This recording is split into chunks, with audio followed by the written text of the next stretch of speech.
Okay, so we have here my late 1930s Dobro model 37. Actually, this particular guitar, even though it's a 37,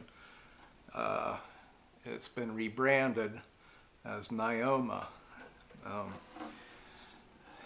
Nioma was a music publishing company on the West Coast in the 1930s that used to, you could subscribe to get Hawaiian guitar lessons, and like a number of different companies that did that, they sold their own instruments to go along with their lessons.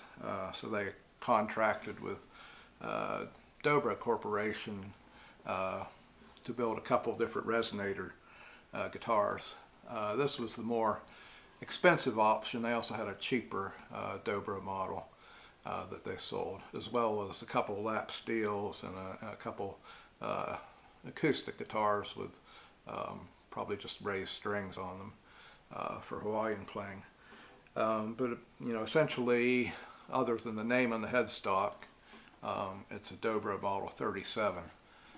These guitars were made by the Regal company in Chicago, and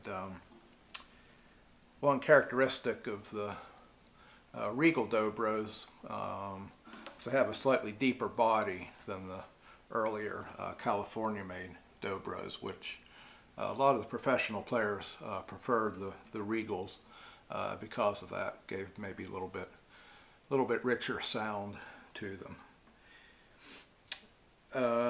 As you can see, it's in really excellent condition.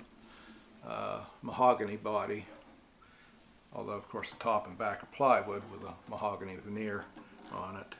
Plating is perfect condition.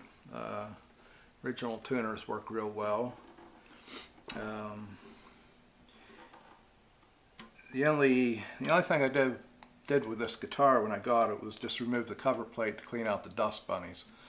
And I'm sure I was the very first person to ever remove the cover plate. It's got what's called a lug cone in it, a stamped cone, a full-size spider bridge on it. It does have a sound well in it.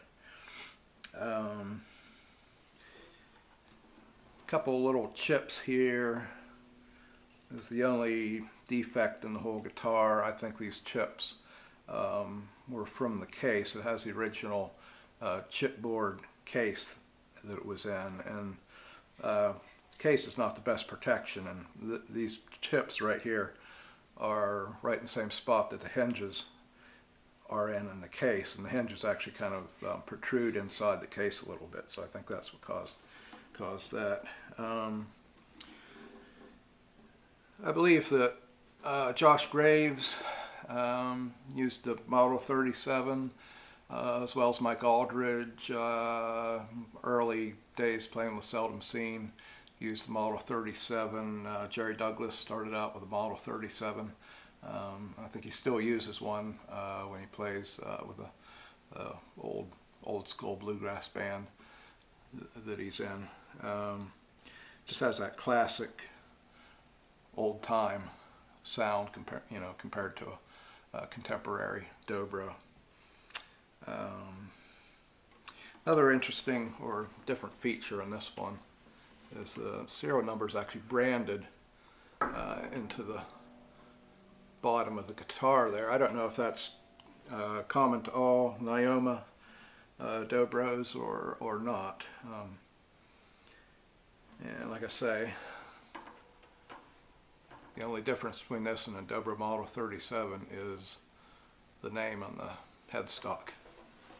So there you have it. Just a great sounding, great looking old Dobro. Thanks.